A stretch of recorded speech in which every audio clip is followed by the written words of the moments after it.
Servus, ihr Lieben, bei einer neuen Folge von Geschichten von der Straße, in der ich euch ein bisschen was verzeih zu meinem Musiker-Dasein. Wenn euch das gefällt, was ich da mache, dann seid doch so lieb, drückt da unten auf Abonnieren, dann kriegt ihr nämlich alle mit, wenn ich was Neues raushau. Abonnieren und dann die kleine Glocken.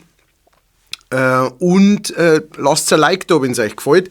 Was ihr da hört, das hilft mir unglaublich weiter, dass mehr Leute mitkriegen, was ich da mache. So viel zum geschäftlichen Teil.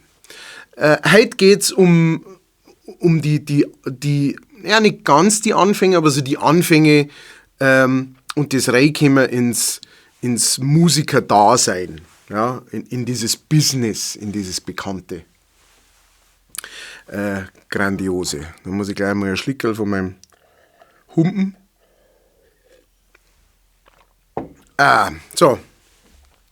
Ich bin auf verschiedene Schulen gegangen, aber im Endeffekt dann bin ich auf der Realschule gelandet, auf der Ludmilla Realschule in Bogen. Und meine ganze Laufbahn war durch einen Satz geprägt. Der Satz war von Lehrern, sowohl als auch von Eltern und selbst von Mitschülern. War's, du warst nicht dumm, aber du bist halt faul. Und damals haben wir gedacht, nein, da täuscht sie euch, ich bin dumm. Keine, aber in Wirklichkeit ist es natürlich schon so gewesen. Ich war einfach ein fauler Hund und habe mich sehr, sehr schwer da in diesem ganzen Gebilde Schule. So.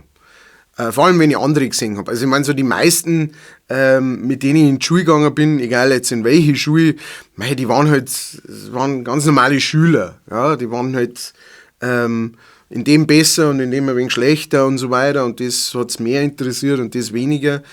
Für mich war einfach, Schule war von Haus aus, ich hab's nicht mengen und deswegen war ich auch nicht gut da drin. Und deswegen war ich auch faul und habe nichts gemacht und so weiter. Auf jeden Fall, irgendwie habe ich es geschafft, eine mittlere Reife aus dem Ganzen raus zum Schlagen.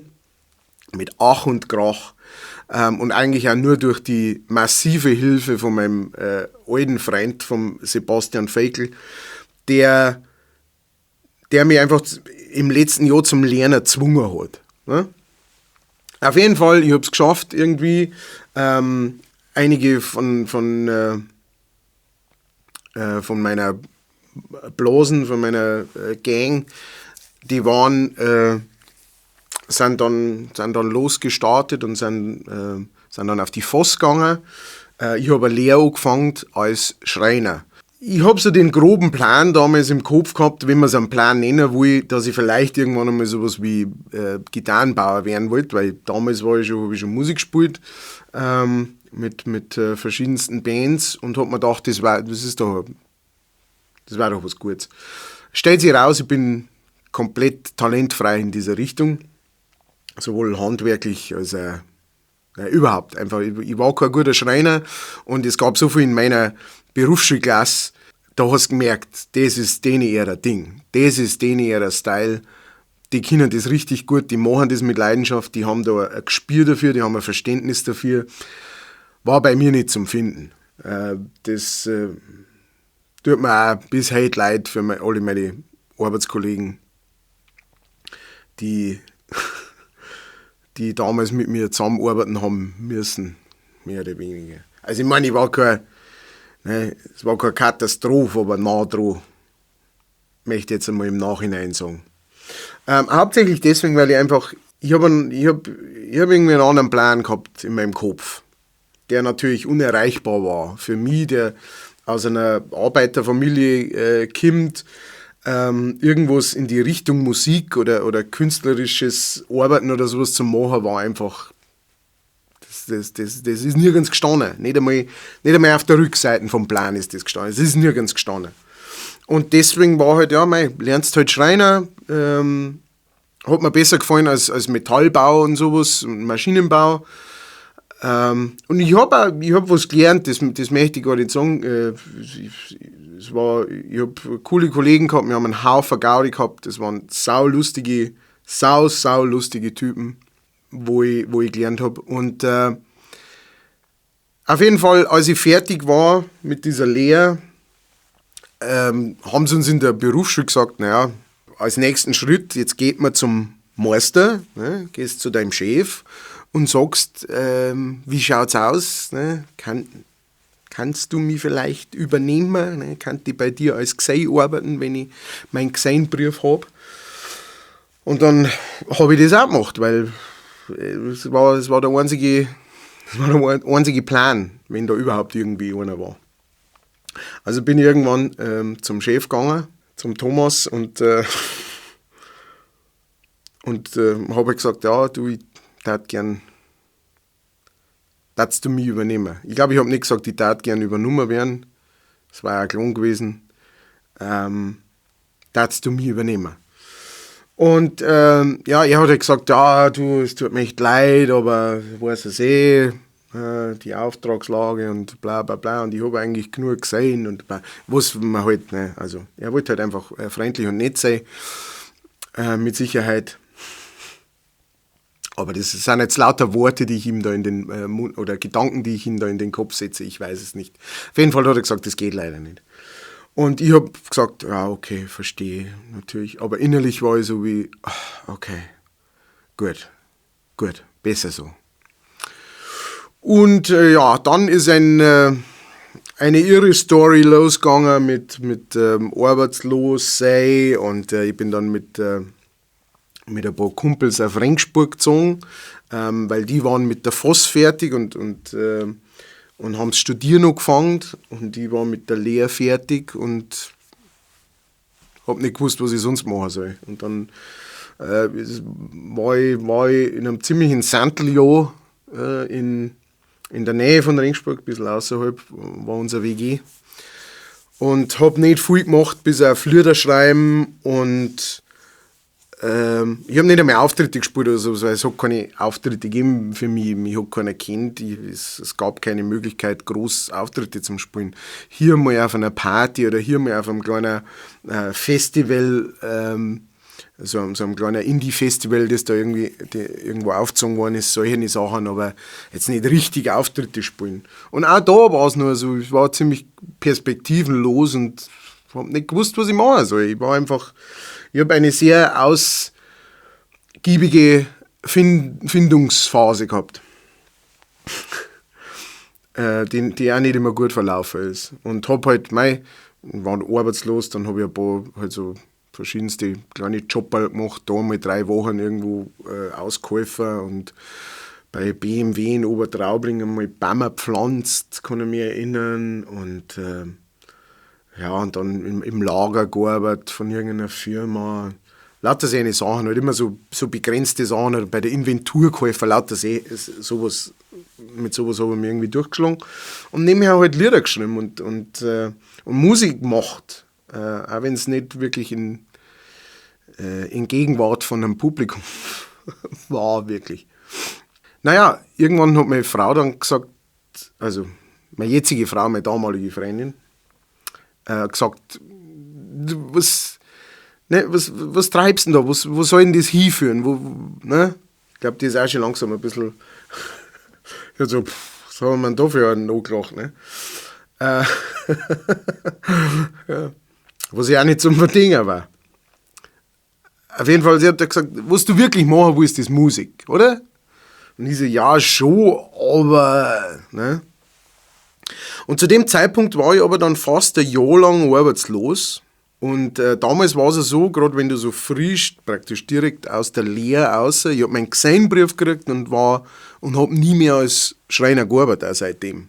Ich habe mich noch bei ein paar Sachen beworben, wo es nichts geworden ist. Damals war der Arbeitsmarkt in der Richtung, ich weiß nicht, wie der heute ist, aber damals war es zumindest in Regensburg nicht so einfach. Ich glaube, das Arbeitsamt hat mir über das ganze Jahr irgendwie 3 Schreinerstellen zubringen können. Mehr war da nicht. Auf jeden Fall war es dann also gewesen, wenn ich praktisch ein Jahr arbeitslos war, dann da ich in Hartz IV reinfallen. Hartz IV hat im Endeffekt damals das gleiche Stigma gehabt, wie es jetzt hat, nämlich nicht so geil. Und es sind auch immer wieder diese Sprüche, ich weiß bis heute nicht, ob das wirklich so ist, aber diese Sprüche gewesen hat, wenn du da einmal drin bist, dann kommst du auch schwer wieder raus. was man dann schon so eine Angst drin hat. Vielleicht schaut sich das jemand an, der Hartz IV bezieht und sich dazu äußern mag oder sowas in die Kommentare, kannst du das gerne machen, das würde mich interessieren, aber ich stelle mir schon vor, dass das nach wie vor hart ist und so war es definitiv damals auch. Das heißt, ich habe so ein bisschen Panik gekriegt dann, so das erste Mal überhaupt. Dann bin ich ins Arbeitsamt auf Ringsburg gegangen und habe, Entschuldigung, nochmal ein kleines Schlickerl, und habe da mit einem Sachbearbeiter geredet, mit dem Herrn Schlecht. Ich glaube, dass er so geheißen hat. Ich erinnere ihn als diesen. Er war nicht schlecht, er war ein super Typ, aber geheißen hat er mal nicht so, ich weiß nicht mehr. Auf jeden Fall bin ich da hingegangen und habe gesagt, ich muss irgendwas machen, ich brauche irgendwas. Und er hat gesagt, ja, ich meine, es gibt verschiedene Möglichkeiten, wir können schauen, ob sie sich beruflich verändern wollen, vielleicht noch mehr Lehre anfangen oder irgend sowas, oder, ich meine, klar, man kann sich auch selbstständig machen, das war in so einem Nebensatz, oder das, man kann sich auch selbstständig machen, wer weiß, ne, und das ist irgendwie hängen geblieben bei mir. Und da bin ich heimgekommen nach diesem Gespräch, nicht wirklich was rausgekommen dabei, ein paar so Ansätze, und er hat mir ein bisschen Infomaterial mitgegeben und so weiter. Und dann ist ein Bericht gekommen im Fernsehen über Ich-AG. Und Ich-AG war damals der große Scheiß, der heiße Scheiß Ich-AGs. Mach dich selbstständig, werde Einzelunternehmer oder Solo-Selbstständiger oder irgend sowas. Hätte man das damals gewusst. Das ist irgendwie so hängen geblieben und dann habe ich diesen Bericht gesehen und dann habe ich mir gedacht, ich will Musiker sein und ich werde jetzt einfach Musiker. Ich werde jetzt Musiker. Ich mache mich jetzt selbstständig als Musiker. Und habe sofort wieder einen Termin ausgemacht im Arbeitsamt und bin wieder zu meinem Sachbearbeiter gekommen und habe gesagt, ich mache mich selbstständig. Und der hat gesagt, aha, ja, da sind seine Zettel umeinander geschaut, selbstständig. Ja, Sie haben Schreiner gelernt. Also wollen Sie irgendwie so einen Hausmeister-Service oder sowas oder so sowas irgendwie mal. Sag ich, nein, Musiker. Und dann bin ich so von oben bis unten angeschaut. Aha, ja, wie Musik im Orchester oder was? Hat er gesagt. Werde ich nie vergessen. Im Orchester oder was? Sag ich, nein, Singer-Songwriter, Liedermacher. Ne, mit Gitarre und Gesang und. Und dann hat er gesagt, das geht nicht, das kann man nicht machen, das geht nicht. Wir wollen denn das machen, wir wollen da Geld verdienen. Ne? Im Endeffekt der gleiche Mindset, die gleiche Einstellung, die ich selber gehabt habe, bis zu diesem Zeitpunkt hin, ne? und die ja in meinem Umfeld irgendwie vorherrschend war.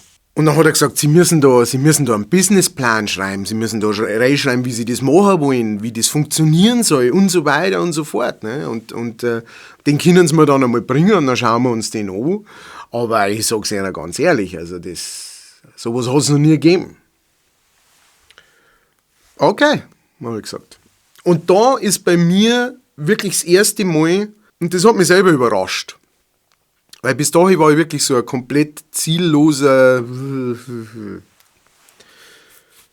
da hat es geschäbert bei mir.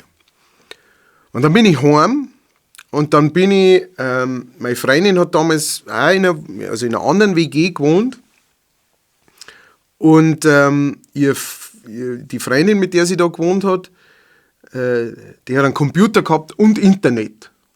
Das war da, also zumindest bei mittellosen jungen Menschen war das noch nicht. Keine Ahnung, ich rede jetzt von mir. Ich habe keinen gehabt und meine Freundin hat auch keinen gehabt. Die hat einen gehabt und sie hat Internet gehabt.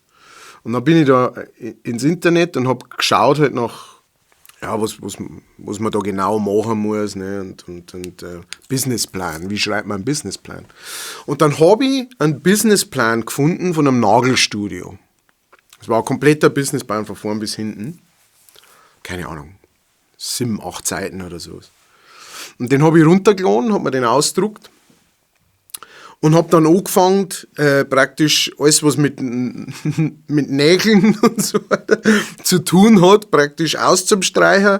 Und da halt dann so, wie bei so einem, setzt die Platzhalter, setzt was bei den Platzhalter ein, wie bei so einem Schulaufgabe.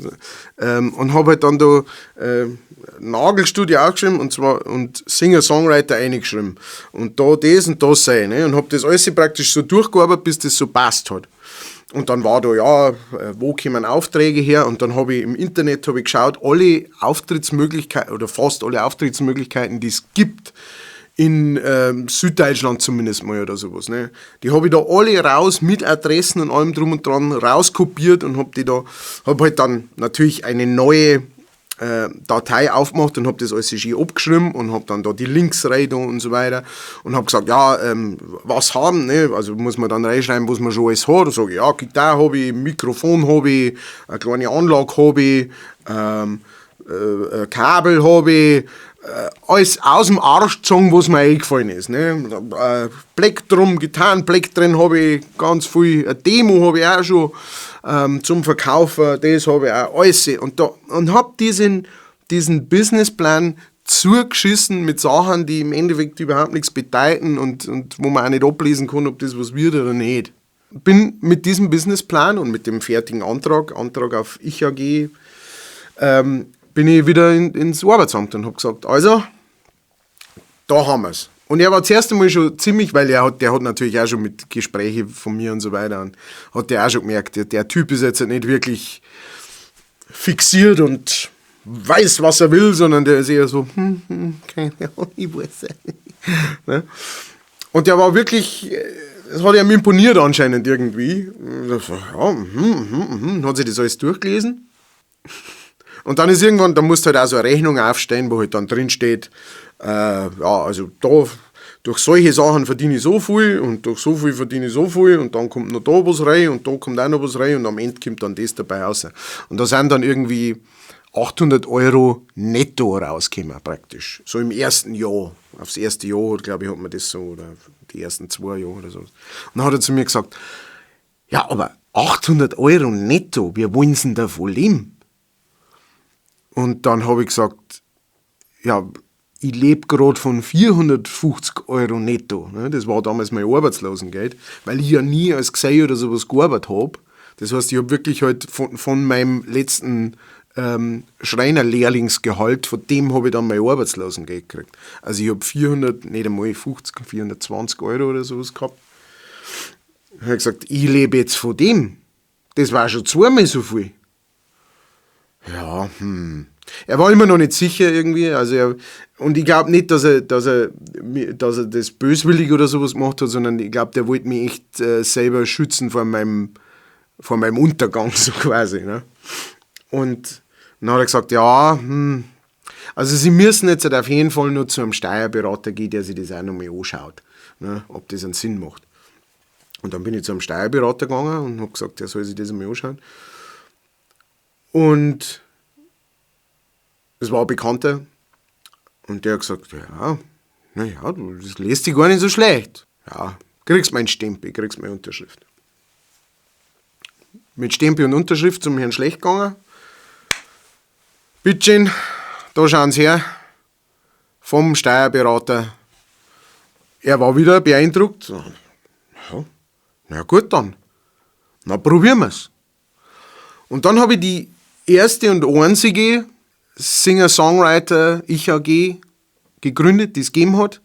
In der Zeit, die Ich-AG, das Konzept der Ich-AG an sich hat es bloß ein paar Jahre gegeben. Aber in diesem Zeitrahmen bin ich der Einzige, der das jemals gemacht hat.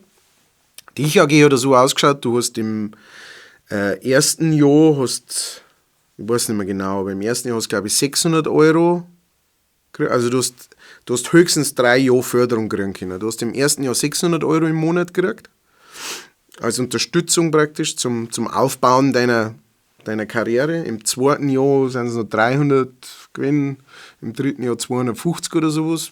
Du hast jedes Jahr neu beantragen müssen. Da habe ich angefangen. Und in der Zeit habe ich dann wirklich angefangen, in jeder Borzen zum Spielen, auf jedem Geburtstagsfestel zum Spielen, weit, weit weg zum Fahren, um Auftritte zum Spielen, die praktisch kein Geld eingebracht haben. Aber ich habe ja immer so das bisschen Geld gehabt, mit dem ich zumindest meine Miete zahlen habe können und mein altes Auto versichert lassen und so weiter. Ne? Also das war alles so, es war krass und es war eng und es war hart und so weiter, weil du hast dich trotzdem versichern müssen und so weiter. Ne? Also da ist jetzt nicht so viel zum Leben überblieben, aber naja, da ist dann wieder bei einem kleinen Auftritt, wo es rauskäme, Straßenmusik, alles, ich habe alles gemacht. Ich habe gearbeitet, gespielt, Songs geschrieben, Connections gemacht, geschaut, dass was weitergeht, links und rechts, hinterm vorn. Und trotzdem hat es mit 3 Jahren gedauert. Und das war dann nicht einmal wirklich mein Verdienst. Ihr merkt schon, es wird halt ein bisschen eine längere Geschichte. Aber jetzt geht's so in diesen richtigen Eintritt rein, wie das dann losgegangen ist, so richtig. Also ich bin da umeinander tantelt.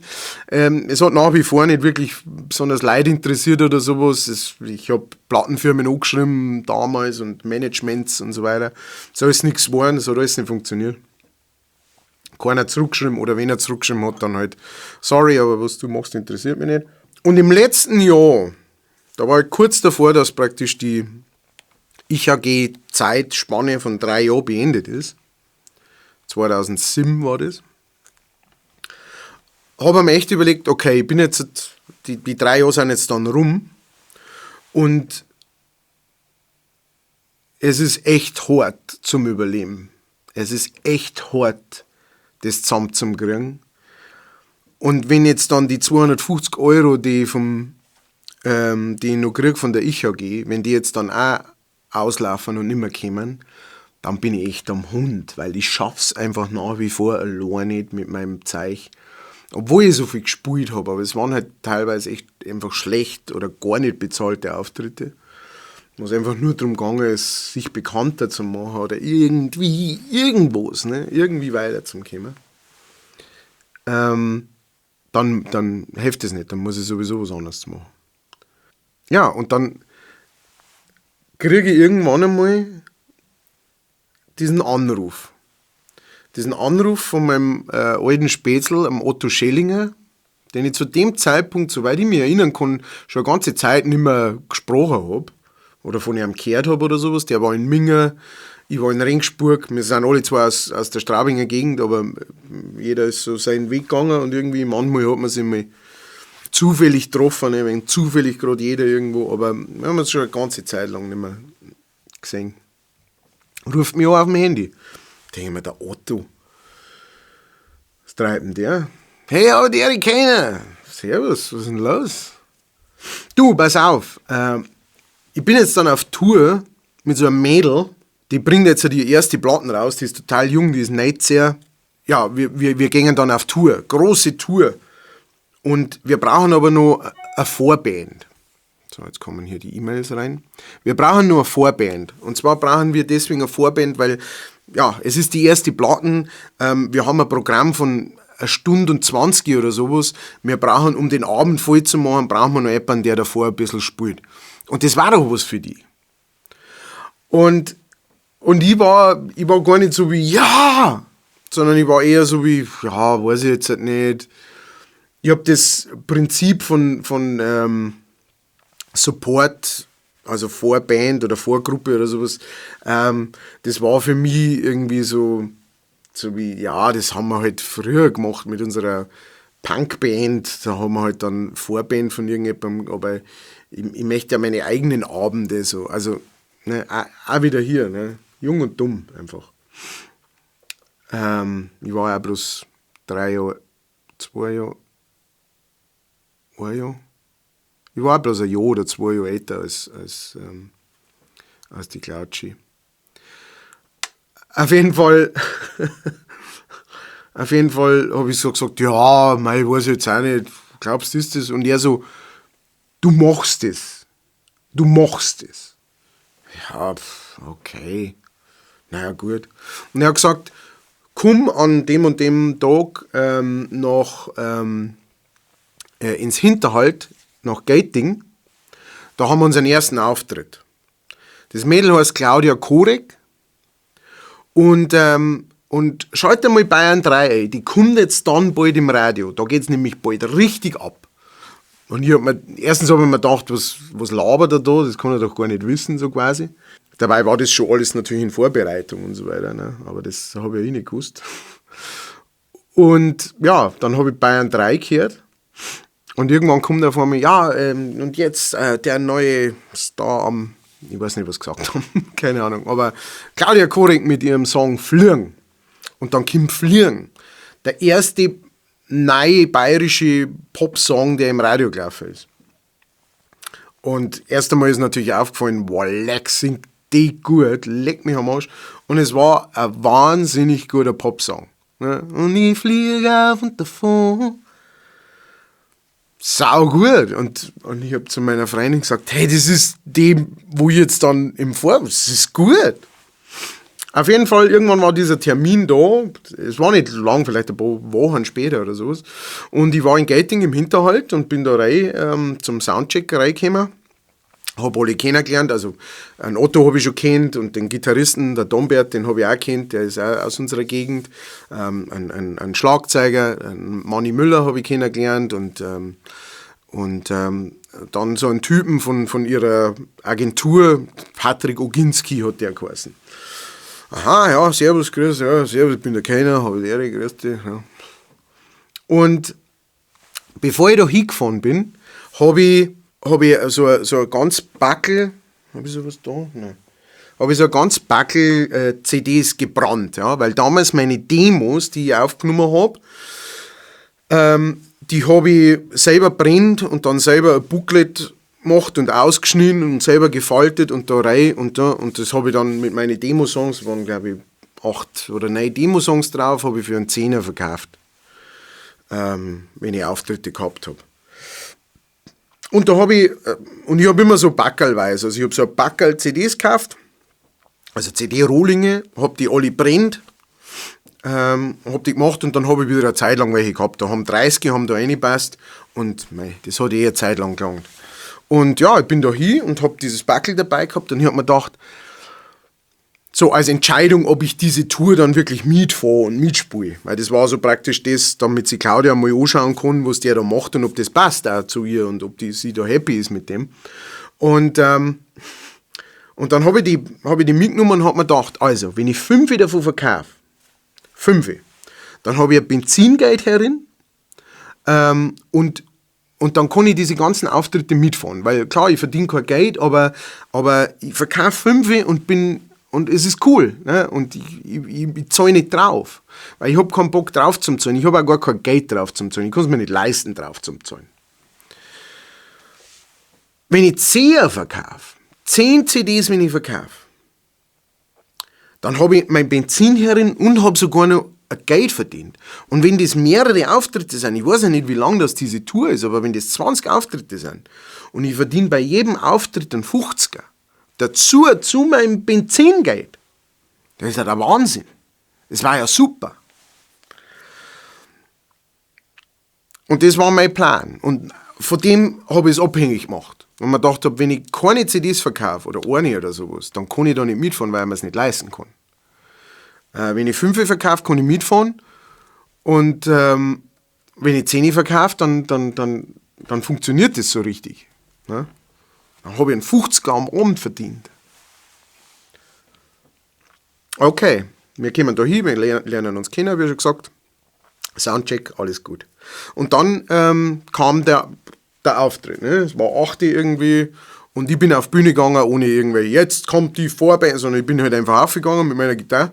Und dann habe ich gesagt, servus, mein Name ist Matthias Kellner, ich bin die Vorband. Und alle haben gelacht, irgendwie so, hey, ja, die Vorband, ist ja bloß einer. Und dann habe ich angefangen, meine Songs zu spielen, meine englischen Songs damals, Zombie Attack und alles mögliche, was ich halt alles gehabt habe. Habe ich da gespielt und ich habe ungefähr eine halbe Stunde gespielt. Und dann habe ich fertig gespielt, hat super funktioniert, die Leute haben mitgesungen, ich habe eine ganz gute Performance auch rausgehauen so, und habe gut mit den Leuten irgendwie Connection gehabt und fertig, super, danke euch und jetzt wünsche ich euch viel Spaß mit Claudia Korek. Und dann gab es noch so Umbauzeit, ne, irgendwie, mein Zeug von der Bühne. Und ich habe meine Gitarre auf der Bühne, ne, es ist dann so ein bisschen Musik gegangen und das Licht ist wieder angegangen. Ich habe auf der Bühne meine Gitarre in den Koffer rein da und habe meine Gitarre genommen und mein CD-Backerl. Wollte praktisch durch die Leute durch, es waren, keine Ahnung, weiß nicht, wie viele da reingingen, 180, 200 Leute, so, irgend sowas vielleicht. Und wollte halt mit meinem Zeug da durchgehen praktisch, um dann hinten raus zum gehen und das mal ins Auto zum Rammen und so weiter. Und dann stehe ich mit so einem Mischer hinten hier und schaue mir diese Show an von dieser Claudia Korik, von der ich vorher noch nicht viel gehört habe, bis auf diesen Song. Und auf dem Weg von der Bühne bis vor zum Ausgang habe ich alle meine CDs verkauft. 30 CDs. Ich habe zuerst so ein Backel gehabt voller CDs und danach habe ich ein Backel gehabt voller 5-Euro-Scheine und Klargeld und alles mögliche bis oben hin. Nur im Durchgehen, immer wieder so durch. Hey, super was, ja, merci, hast du 10? Ja, da, 10er. Ja, da gib mir 2, okay, ja, da, ja, ich möchte auch weg. Ja, und bis ich durch war dieses Backel, CDs alle weg, 30 CDs verkauft. Und ich so, okay, what the fuck? Dann habe ich gesagt, ja, also ich darf es spielen, also wenn es war, ne? Nach dem Konzert dann, sie haben ein Konzert gespielt, Claudia, die geborene Bühnenperson, das hat alles passt, das hat alles gut ausgeschaut, das hat gut gelungen, das war schön zum Schauen und war echt sehr professionell gleich. Also die Band war der Wahnsinn und die Leute sind ausgeflippt und Fliegen ist sofort, als der Song gekommen ist, war klar, wo die Reise mit der Claudia definitiv hingeht. Und dann haben wir uns zusammengestellt und Claudia hat auf ihre unglaublich liebe Art halt gesagt, hey, Kelly, lass uns das machen. Gefällt mir total gut und es hat super funktioniert und so weiter. Hast du Bock, meine Vorband zu sein? Und ich habe gesagt, ja, ich hab Bock. Mir hat es auch sehr viel Spaß gemacht und es war schön und ich habe alle CDs verkauft und ja, und dann sind wir auf Tour gegangen. Und das war mein Reinkommen tatsächlich in das Ganze. Ja, das war meine erste Tour, die ich gespielt habe.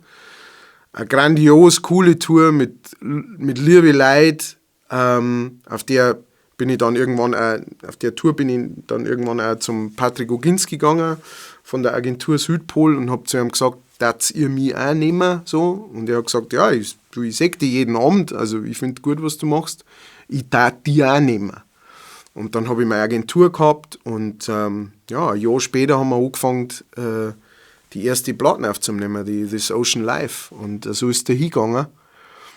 Das war mein Einstieg und deswegen bin ich für immer dankbar, zuallererst natürlich am Otto, für sein vehementes auch Auftreten, ne? Der auch gesagt hat, du kommst da hin, obwohl ich so war, ja, ich weiß jetzt auch nicht, du kommst da hin und du spielst da vor und das wird was und dann gehen wir auf Tour miteinander.